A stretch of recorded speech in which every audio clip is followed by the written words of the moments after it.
उत्तर प्रदेश में जो उपचुनाव होने जा रहा है, जिसका बिगुल बज चुका है, ऐलान भी हो चुका है।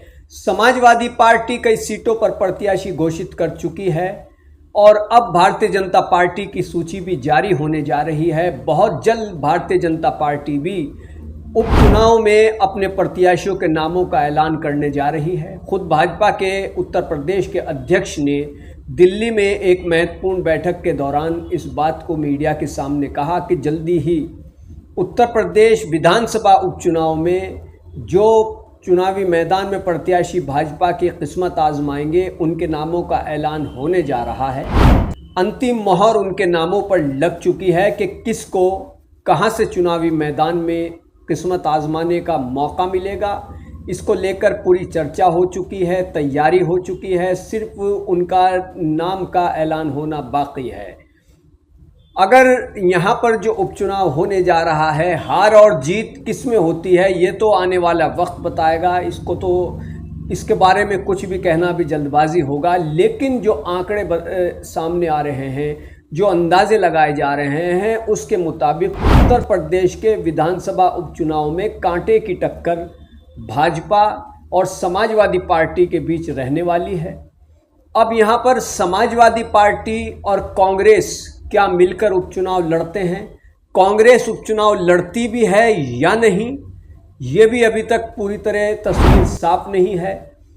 दरअसल ऐसा इसलिए कहने की वजह है, वो ये है कि समाजवादी पार्टी के साथ जो कांग्रेस का गठबंधन है, इंडिया गठबंधन में सपा के साथ कांग्रेस शामिल है, वो गठबंधन जितना मजबूत लोकसभा चुनाव में रहा, वैसा मजबूत हरियाणा विधानसभा चुनाव के नतीजे आने के बाद वो गठबंधन उतना मजबूत कायम रहता हुआ दिखाई नहीं दे रहा है।